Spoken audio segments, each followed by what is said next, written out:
ఆమర నిరాధ్యక్ష విరమించాలని సోనం వాంగ్చుక్ ఉంది. కానీ అర్ధాంతరంగా విరమిస్తే ప్రయోజనం లేదు. కేజ్రీవాల్ ద్వారా జ్యూస్ తీసుకుందాం అనుకున్నాడు.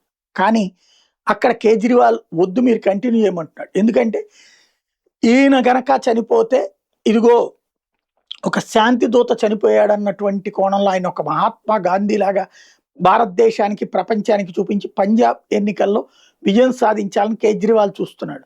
బట్ ఆయనకి ఏం చేయాలో అర్థం కావట్లేదు వాంగ్చుక్కి. ఇంతకు ముందు ఆయన చేసిన ఉద్యమ ఫలితంగా జరిగిన ఘర్షణల కేసు ఎదుర్కొంటున్నాడు. ఇప్పుడు మరొకటి వస్తుందా అన్నది అర్థం కావట్లేదు. ప్రభుత్వం అయితే దిగిరాదని తెలిసిపోయింది. మోడీ సర్కార్ అట్లాంటి బెదిరింపులకి బ్లాక్మెయిల్కి లొంగదని తేలిపోయింది. ఇప్పుడు తాజాగా డింపుల్ యాదవ్ ఎవరైతే మన ములాయం సింగ్ యాదవ్ కొడుకు కోడలు అమ్మాయి ఇక్కడికి వచ్చి వాంగ్చుక్తో సుదీర్ఘ మంతనాలు చేసింది. ఆ పైన వాంగ్చుక్ 20వ తారీఖున వీళ్ళేదో పిలిపించారు కదమ్మా, ఆ పిలుపు పూర్తయిపోయాక ఏదో ఒక ఇష్యూ జరుగుతుంది, ఆ రోజు నేను దీక్ష విరమించేస్తానని చెప్పాడు. అంటే ఏదో ఇష్యూ జరగడానికి ఒక స్కెచ్ చేశారని తెలిసింది.